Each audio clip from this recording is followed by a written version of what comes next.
देशर सुरक्षा और विकास पर कठोर जनसंख्या नियंत्रण आईन प्रणयन दाबी जनसंख्या समाधान फाउंडेशन पक्षर प्रधानमंत्री उद्देश्य स्मारकपत्र प्रदान। स्वेच्छासेवी संगठन जनसंख्या समाधान फाउंडेशन पक्षर देशर जनसंख्या नियंत्रण आईन प्रणयन दाबी एक स्मारकपत्र प्रधानमंत्री उद्देश्य प्रदान करा जायछि। सचेतनता अभाव संप्रति देशर जनसंख्या आशातीत भाव वृद्धि पाई 138 कोटी पहुंची। प्रति घंटारे देश में 3000 शिशु जन्म नेउथिबा बेले 2040 मसीहा सुधा यह 200 कोटी टपिजिबा नै संगठनर कर्मकर्ता माने आशंका प्रकट करिसेंति।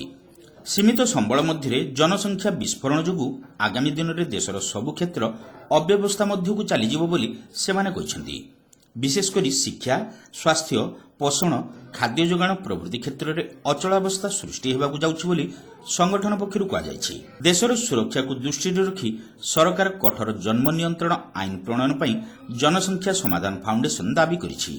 गोटिए किंबा दुईटी संतान जन्म करने बाध्यतामूलक हेले आगामी दिन में हेबाकु जाउथुबा जनसंख्या विस्फोरण रोका जाय परिबो बोली फाउंडेशनर कर्मकर्ता माने कहिसेंति। 2 रु अधिक संतान जन्म सह नियम उल्लंघन करुवा परिवार को समस्त सरकारी सुविधा सुजोग वंचित कर आवश्यकता रही बोली सेमाने मत देइछंती। समूह स्वार्थ को गुरुत्व दे सबु महलर स्वर उत्तोलन पई संगठन पक्षरु आह्वान दिया जायछि। प्रत्येक मिनिट रे हमर 50 पिला जन्म होचंती एवं वार्षिक 2 कोटी 40 लाख लोक एड होचंती हम जनसंख्या रे एवं एही हिसाब को आमे गले प्रत्येक 1.5 वर्ष रे आमे गोटे ऑस्ट्रेलिया एवं कनाडा एवं प्रत्येक 2 वर्ष आम गोटे ऑस्ट्रेलिया जनसंख्या सृष्टि करूँ। आमर साधारण लिमिटेशन अच्छी आमर 2.4% आमर स्थल भाग अच्छी 4% जल भाग अच्छी पृथ्वीर किंतु टोटाल पृथ्वीर पॉपुलेशन आम 18% अच्छु।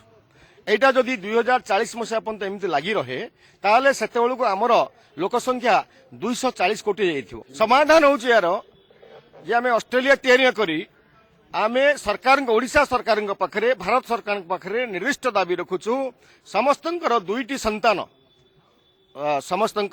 संतान हेबा पई विधानसभा एवं लोकसभा रे प्रस्ताव पारित हो एवं जे याकु न मानिबो तार तृतीय संतान जे कला ताकू जेल दंडर व्यवस्था हो सर्वनिम्न 10 वर्ष जेल दंडर व्यवस्था हो 10 लाख टका जरिमाना हो। वर्तमान आपण देखुथिबे आपण कले आपण को मिलुछि ग्रीन कार्ड ये से मु कले करी न नाही।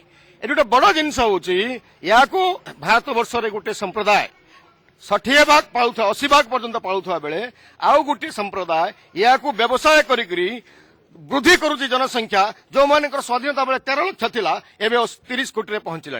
जदि एभलिया जनसंख्या से माने कंट्रोल न हुए भारत वर्ष आगामी 2040 मसीह बेलू गृहयुद्ध आरंभ हम एवं 2 संतान समस्त हो एवं हेले हमर भारत वर्ष संस्कृति ऐतिह्य बजाय रहू।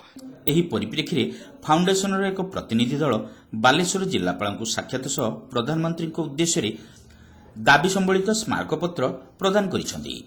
स्मारकपत्र प्रदान बेले संगठनर जिला सभापति जितेन्द्र कुमार पोहाण विपिन बिहारी दास सत्यानंद दास लक्ष्मीधर पात्र विष्णुप्रभा अधिकारी हेमंत कुमार जेना प्रमुख उपस्थित थिले।